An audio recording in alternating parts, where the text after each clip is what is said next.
This week in our collective heads, wanna put an old rumor to bed.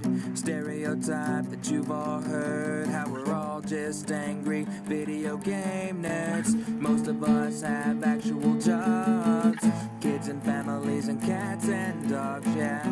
This week in our collective heads, this week in our collective heads. Welcome to This Week in Our Collective's Heads. I'm Patrick, and I'm joined, as always, by Kevin through the power of the internet, the magic of the intertubes, and one day we will sit next to each other again, but for now, I just have to touch like so. For our audio listeners, I'm gesturing, but got a little echo. I don't know what's going on there, but let's keep going. I fixed it. You fixed it, yay! We're giving you gaming news like we do every single week. This week we have some interesting news. We always talk about backwards compatibility, and this week we have very backwards compatible stuff because we already had heard that OG Xbox, or what I would consider Xbox One, the first Xbox, that it needs that much delineation is crazy. But the first Xbox is backwards compatible with some games. So starting out on the 17th, on April 17th, you're going to get Morrowind and a handful of other games I don't have up in front of me. Do you have that list in front of you? I do. Okay, so these are coming out in two waves. The first wave is April 17th, and then the following one is coming out 10 days later on the 26th, or 9 days to be technical. So the first link, or the first group is, we have Blinks the Time Sweeper. We have Breakdown, Conquer, Live and Reloaded, which is the Xbox version as opposed to the original one, which means that Conquer's fur looks way better. Elder Scrolls 3 Morrowind, yep. Hunter the Reckoning, Jade Empire, Panzer Dragoon Orta, and SSX 3. And then on the 26th, we have Destroy All Humans, which I love. Full Spectrum Warrior, Mercenaries, Playground of Destruction, which was originally developed for the U.S. Army. I didn't know that. Yeah, that's the one that was originally. It's like the strategy game where you're trying to, and they taught tactics. Yeah. MX Unleashed. Yep. Panzer Elite Action, Fields of Glory. That one's in Europe only. Yep. And then we have all the Star Wars. All the Star Wars. Because it doesn't have Dark Forces 2 Jedi Knight. It has, it's true, because it has Jedi Academy. It doesn't have Jedi Knight. Yep. Yeah, it's true. Yeah. So we have Battlefront 1 and 2, the original Battlefront 1, the original Battlefront 2, because, again, delineation, we have to say that. It's ridiculous. But wasting time. And then Jedi Knight, Jedi Academy, Jedi Starfighter, Knights of the Old Republic 2, the Sith Lords, and Republic Commando. So just this whole massive list of Star Wars games, and I would love to know how that worked out with like EA. I assume Disney had control of everything that was previously released, but to re-release Battlefront 1 and 2 when they're working on all this drama with Battlefront 1 and 2, it's just bizarre. And again, I cannot stand the stupidity and naming conventions of what's going on with gaming. We saw it with Hollywood quite a while ago, where the new Rambo movie is called John Rambo. Yep. Just to confuse people. And Balboa, which both of those are Stallone things, so at least we can just aim at one person there. Well, I mean, I guess they could come out with another Rambo movie just called Rambo, because the first Rambo movie is called First Blood. First Blood. So this is confusing, because when you try to look back at video gaming or movies or anything like that, it's hard if you're trying to talk about the history, if you want to recommend something to someone, the fact that you have to use this many descriptors to describe to find the right game that you're talking about is just asinine to me. But I don't remember, did Jedi Knight come out on the original Xbox? I know that, because you said it didn't include it. I don't remember if it came out. Included. I did play it on PC. I played it on PC a long time ago. So I that could be on me, but it is definitely not backwards compatible, and that's the thing. Well, definitely. So on to non-backwards compatible news. Kevin gets another point because we like to do predictions, and Kevin's prediction was that we would have 3 games by the end of the year announced that are have Battle Royale. Battle Royale, Yeah. and sure enough, this is the second one. So this is Radical Heights, and it is the team behind Lawbreakers. Is basically a Lawbreakers Battle Royale game. It looks a lot like a Fortnite clone more than a PUBG clone. Yes, it looks a lot more cartoony and neon type stuff, and yeah. So it's in alpha right now. So it's a very early development stage. Yeah. But it is technically a Battle Royale game that's coming out this year. So that's 2 out of 3 for me. Yep. So I'm well on my way to getting that point. Oh, you are. To me, I think we're also noticing a trend here because I guess a half point for one of those, but 2 of the games that have been announced this year have been failed intellectual properties. Failed games, or what I would consider to be a failed game, or I don't want to use the word loser, but a game that didn't catch on the way that everyone thought it would. And now we have 2 of them that decided, well, we got all these assets, we got a team, let's make a Battle Royale. And I'm not saying that's a bad thing. I feel like there's some type of, to me, it lacks some creativity. Yeah, I think it's a recoup cost at this point, and it's really sad to me that we're in this situation where everyone's just trying to grab whatever the latest and greatest thing is, which this year is Battle Royale. A couple years ago it was MOBAs. This year it's Battle Royale, and I think that to me it shows the lack of creativity in some of these studios. This is just my opinion on it. When you have other games that are coming out like God of War, which is just doing amazing when it comes to the reviews. Everyone is absolutely loving it, and it's proving that you can do a very good single-player game with really tight mechanics and a great story, and it works. And on top of that, they're also showing again that a studio can be given something new, something different, and be allowed to stretch the same way that Guerrilla did with Horizon, because that was one of the most highly acclaimed games that came out that year. And God of War is a known property. It had started to dip some, but it was still a high-selling game, and they decided, look, let's not. I realize that it's not technically a reboot because he's got the scars on his arm, but it's a reboot. And they're going into Norse, and they're doing something different with him, and they made the character very different than he had been before, and I greatly appreciate that. Yeah, I think that it makes this reimagining, because the way that they're doing it, because it's not a reboot, because it's because it's the unique way that they're telling this, and we're talking about mythical beings and mythical tales and everything. It allows you to play with that history, and allows you to play with the mythos, allows you to play with the characters, which I think is important when it comes to this. Speaking of characters, we have Sam Fisher showing up in Ghost Recon Wildlands. He's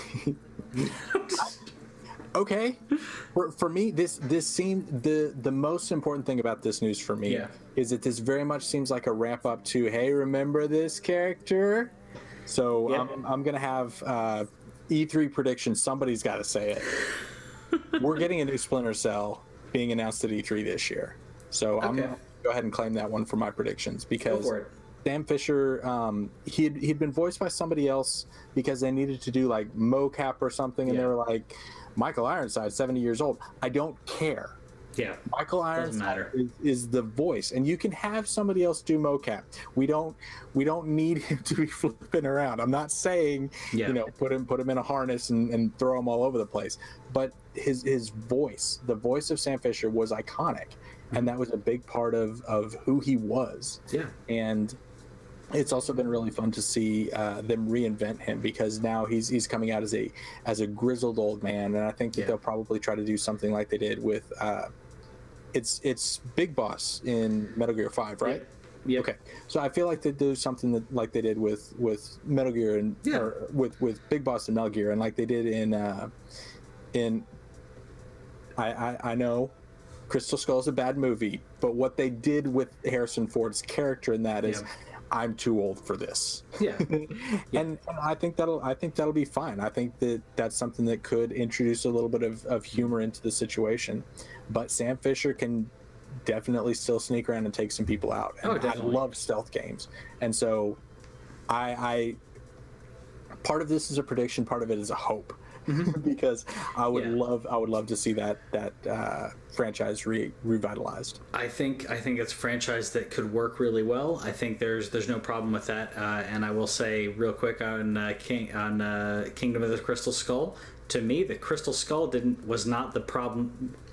The problem with the movie was not the aliens and the Crystal Skull. Everyone brings that up, but the problem with that movie started within the first 5 minutes of the movie, and then it just kept getting worse. Nuking the fridge, the giant ants that you escape by swinging around like Tarzan, and that's not how vines work. It was a video game at that point, and not in a good way. Not in a good way. I still would like to see, because they've been talking about doing another indie movie. I still think that they should do, you shoot me for this, but I think Chris Pratt as Indiana Jones in a prequel to the Temple of Doom, prequel to Raiders of the Lost Ark. Show him like shortly after college, like when he first starts teaching and keeps getting like thrown into stuff, and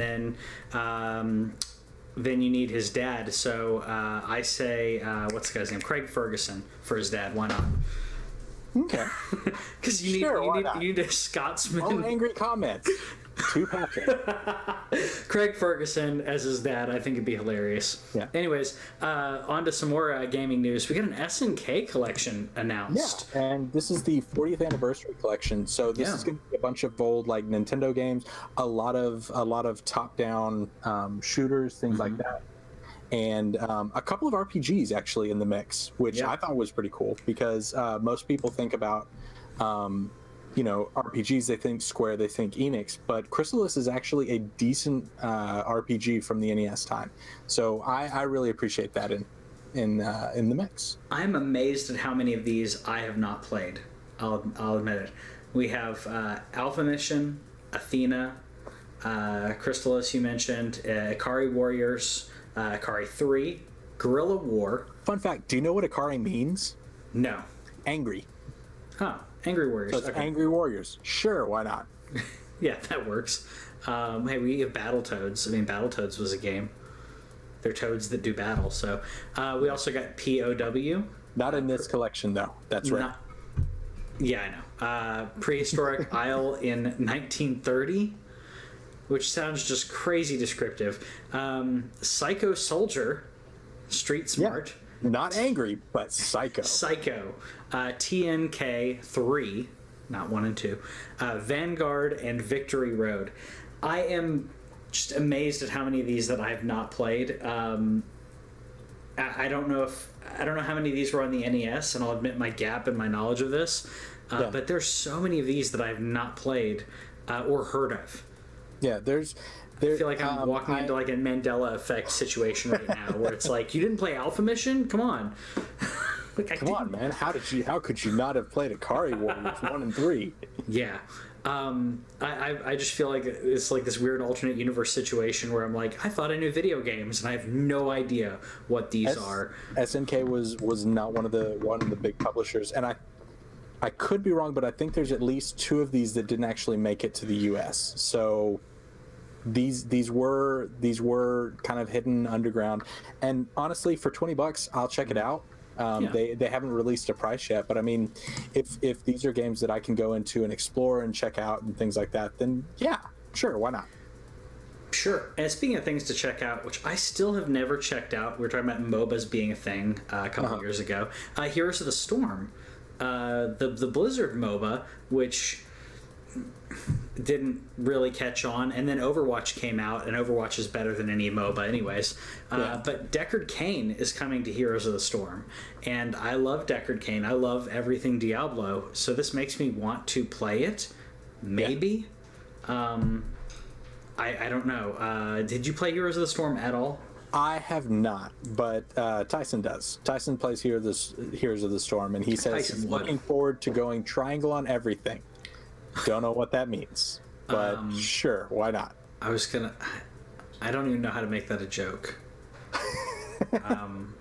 I did think of a joke, but it's not appropriate for our audience. So I thought about. Yeah, I did too. It's probably not appropriate. It may or may not be what you were thinking. But yeah, we'll I get it. that after the show. Oh, Yes, there you go. That's the triangles. One triangle. Sure, Those why are the not? triangles. So everyone goes in triangles. I mean, I don't know. Stay a while and listen. I mean, I'm glad he's a healer. I'm glad he's support. To me, Deckard Cain is like the Yoda for Diablo, right? He's old, he's decrepit. Really, I don't even remember him using any powers at all, other than being able to identify items. He identified the crap out of stuff. Which to me made sense because he was a scholar, he was an archaeologist, whatever. So his scholarly wisdom made it sure that he could identify these items and he could tell you about Herodic cubes and everything. Yeah. But I don't. It's just like Yoda in a battle. Yoda should not be in a battle, except like in Clone Wars and the cartoon, where he's a tactician, a statistician. He can help and support and everything. But Absolutely. when you give him a lightsaber, it just doesn't work. I mean, not only philosophically. I mean, Yoda is like Buddha. I mean, when you give him a lightsaber and have him fight, it was just complete fan. It was just complete fan service at that point. But I was good fine with fan him. service is when you re-release Mega Man X series. Yeah, What they're doing, and I am absolutely going to buy this. Mega Man X Legacy Collection 1 and 2. Collection 1 contains 1 through 4. Legacy Collection 2 is 5 through 8, and there's no reason to buy that. Yep. Because nope. But Mega Man X was included with the Super NES Classic. Mega Man X2 is a fantastic game. Mega Man X3 I know less about, but I know I did beat it at one point. Mega Man X4 is the first of the 2D, 3D quasi stuff that started going up. But you can play as 0 or X. X5, X6 they still look interesting, but I haven't played those two. And then 7 and 8 went on this really strange graphical conversion. I'm not sure what they were aiming for, but I'm really looking forward to playing these, and it's only $20 for either collection, and I say that the first collection is absolutely worth it to go ahead and pick that up. I definitely picked that up. I didn't check. This is coming to Switch, right? No, not yet. They have not announced that yet. I know. These are perfect games for the Switch. Need to be on Switch. Still waiting for that virtual console. Still waiting for that virtual console. I did, by the way, I did watch a video and read a couple people's comments about this, saying that the reason that they think that the virtual console for Nintendo has been delayed was because of the Nindies, because they wanted to push the third party, which, as much as I hate that, I will say that it's working. And the amount of third-party games on the Switch, and really good games on the Switch, are showing that it's a good console on its own without having to be a jukebox of old school games, which is what the Wii U ended up being to me. The Wii U, when I played it, for the majority of the time, I was playing virtual console games. So, to me, I think they're trying. That may be the reason. I know I said it last year, but I really feel like by the end of the year we should have a virtual console. We kept talking about like the subscription service that they're going to have. That I think they need to. I think they should fast track just to get more money. because everybody with the Switch is going to throw money at that to get a virtual console game and to get access to that. I think discounts on it would be great as well. I'm going to give them so much money as soon as that virtual console opens up. When I can play Link to the Past on my Switch, that's going to be great. I don't want to carry multiple consoles with me. I have my Switch. It's great. Let me just do that. So. Yeah. In the comments we have Tanner White says that the SNK is awesome, and he links to a collector's edition. So let us know which are the positive ones that are coming out. And then also in the comments we have Word says Mega Man X Collection is confirmed for Switch. So that's my mistake. Good. But that is a happy mistake to make. Thank you, Owen. So next Saved up, by the chat. Exactly. So next up we have GTA 5 is the most profitable.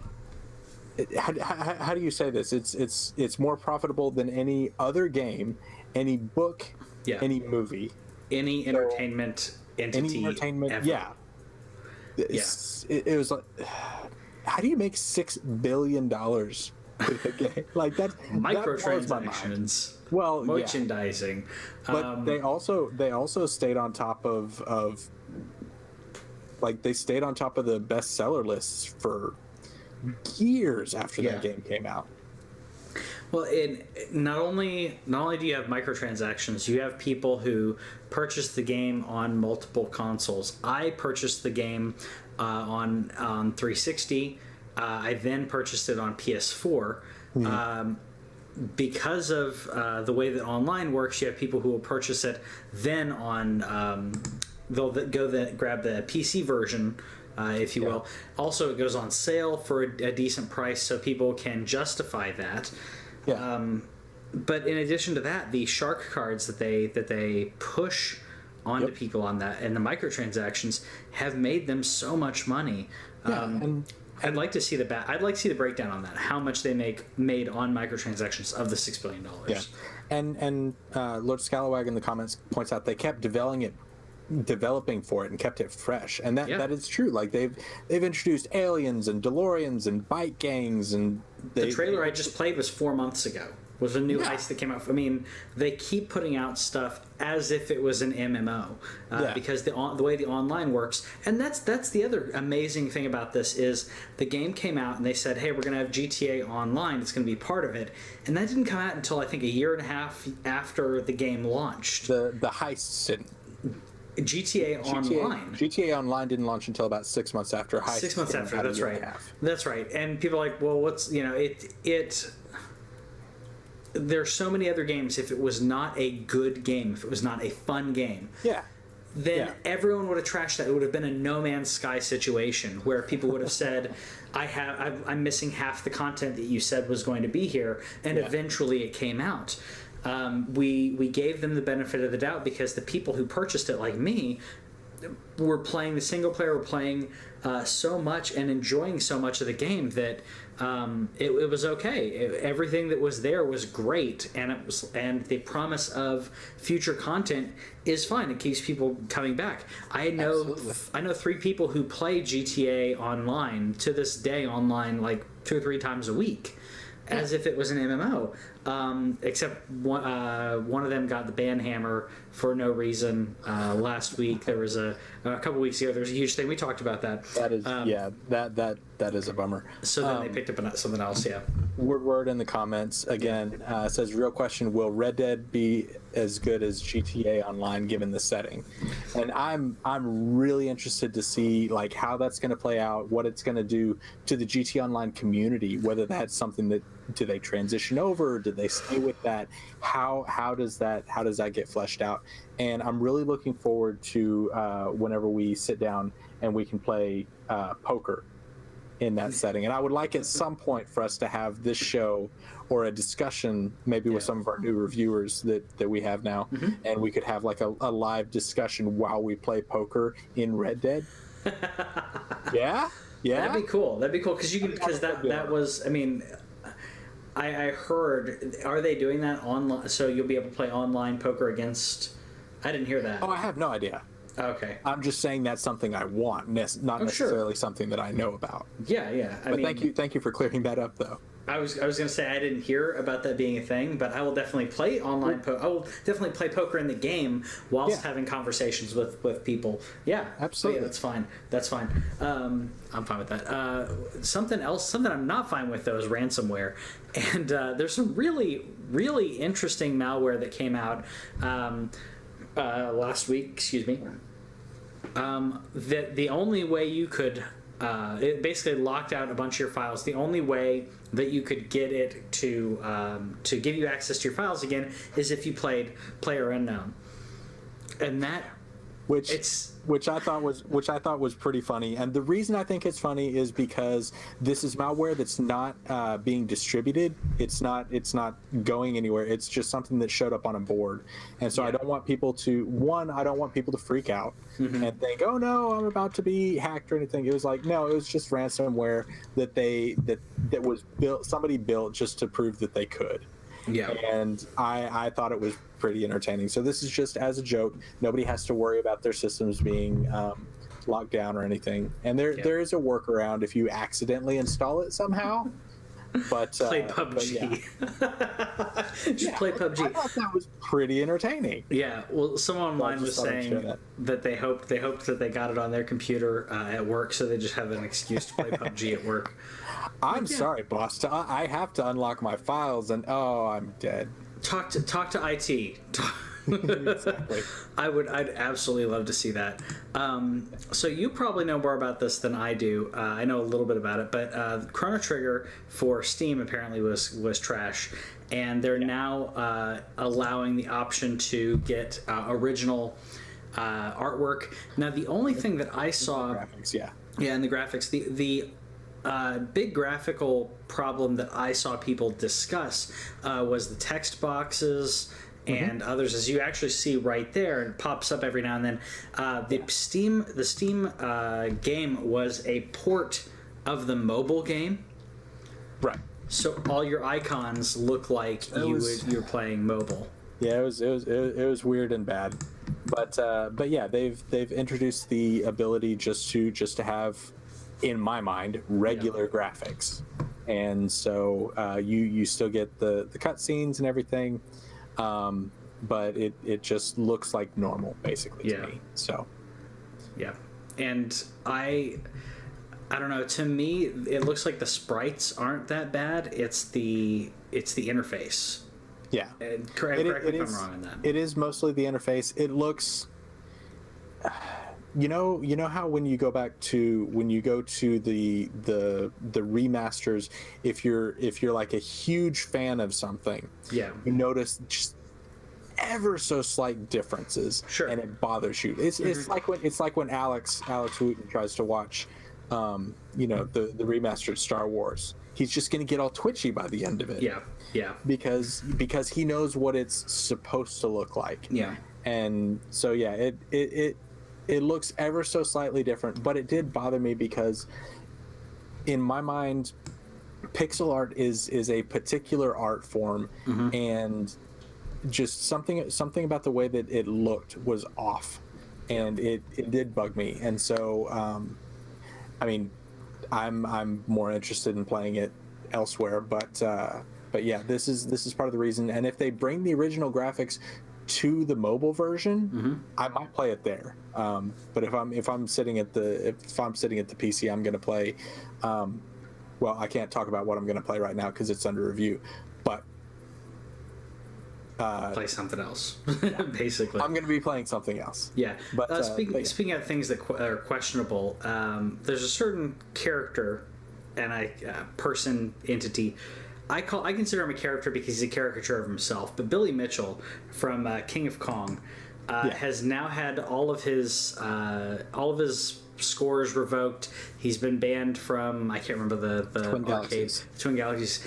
Essentially, it was proven that what a lot of us already kind of assumed is that he was not playing on original hardware at all. And because of that, there are little quirks that can happen. Also, because you're not playing on original hardware, you could manipulate certain aspects of the game. You could predict or like you said, manipulate where the barrels were going to go and things like that. And that would only affect certain stages, but it is a direct advantage over somebody who was not using that. And so they were able to prove that the way that the screen transitioned, going frame by frame, that they were able to prove that this was not original hardware. And exactly. So he had been seen as the first million point getter in Donkey Kong. And so now that title has been passed on to his rival, Steve Wiebe, right? And then, I believe so, yeah. And then I mean, he also, the same thing with his Donkey Kong Jr. Records. Like, basically, they're seeing a pattern of within the transition scenes. What they're noticing is that he wasn't playing on original hardware, and because of that, I think that correct me if I'm wrong. I think they're revoking all of his scores, but I know that Donkey Kong Jr. As far as I know, I only saw that Donkey Kong was. Okay, because related to Donkey Kong, yeah. Because the same day he broke his record and the world record for Donkey Kong, and right after he did that, he had his buddy swap out the board and do the same thing on Donkey Kong Jr. and beat the world record for that right afterwards. That I hadn't heard about. Yes, he did that. He did that earlier this year, and everyone was nitpicking it and going, no, first of all, that's insane. Second of all, they nitpicked and they saw, the board that he unplugged and plugged, and essentially they literally filmed the guy taking, because Billy Mitchell's like, I don't know how to do that, and thank you for doing this for me. So the guy unhooks the board, and he says, all right, I'm swapping this for the Donkey Kong Jr. board, and he starts hooking it up, and people have like paused it and been like, nope, see, that's still the same board that he unplugged, which is not an original board. So not only are they nitpicking that it wasn't an original board, they're like, he lied and said, I'm going to play Donkey Kong Jr. now, and he's not plugging in a Donkey Kong Jr. board. Because people know this hardware so well, you can look at it and say, the solder points aren't right here, and this should be yellow, and it's white. I don't remember all the details, but it was bonkers. What's crazy to me is that he is a good player. I mean, he is a talented retro gamer, arcade gamer, who then said, I need an edge. I want to be the best and make sure no one can touch me. And that's where the problem lies. A lot of he's cheating, which is wrong, but I mean, it's hard for me because I'm like, he did cheat, but also I can't say he just made everything up. He just got a really good edge on the game. He has skill, and it's entirely possible that he could have reached a similar score, even an identical score, without cheating. And that's one of the things that really bothers me about it, is that what was he capable of? And like you said, he's capable of these impressive feats without cheating. Yeah, I can't go near the score that he hits. I mean, yeah. And same thing with a lot of these other people. I think he was wanting to solidify his name in the books forever as the king, and he didn't want to put in as much effort on it. He wanted to buy more tacky ties and sell more hot sauce, because that's all this guy does. But speaking of things, but on a completely different note, things that I love. Speaking of things that fans do because they're crazy. Yeah, that works.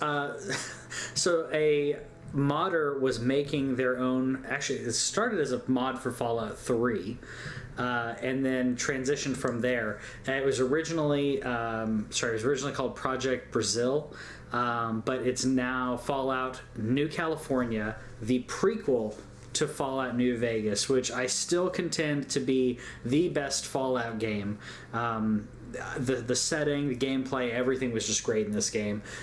And it added iron sights into Fallout, which weren't a thing. It actually made shooting workable within Fallout. But this programmer spent 9 years making this game. 9 years of work to make the prequel to New Vegas. I have to play it. It's apparently playable from start to finish now. It's in beta, and I need it. I loved New Vegas. New Vegas, the setting, to me it was comedic enough. It wasn't. Some people said it lacked the edge that the original Fallout games had. I would say it has more of an edge and better creativity, better comedy than Fallout 4. But that's just my opinion, at least. I absolutely love New Vegas. You guys have heard me talk about it way too much, but I'll talk about it more another time. Essentially, it just kind of boils down to someone. The tools are out there. The know-how is out there. If you want to make your sequel to your favorite game or prequel to your favorite game, you can do it. If you want to spend 9 years of your life on it, go for it. I love New Vegas, but I don't think I could have spent 9 years making this. Yeah. I mean, there is a team, quotation marks, I don't know how big the team really is, but Skywind, where they're making Morrowind in the Skyrim engine. I'm tempted to play that, and now Morrowind is backwards compatible on my Xbox, but I'm tempted to play that. Then again, Morrowind, if you want to play it on PC, there are mods and additional content that essentially open it up. So Morrowind, the region in Tamriel, is larger than the game. The game focuses on like an island, and then there's surrounding areas of the island that are technically part of that province as well. So modders basically went, let's finish out the rest of the area, and so I think it's 2 times the amount of content as the original was added. The amount of quests, the amount of space, the amount of it's amazing to live in this time where people can put in the effort and flesh out game worlds that devs are too busy working on new stuff to do. I think is wonderful. So let us know what game if you had the capabilities and money and time, what game you would create a sequel or prequel to, or just, I don't know, a complete remake if you had the time, because no one else is going to do it. Let us know. We will see you next week. Later.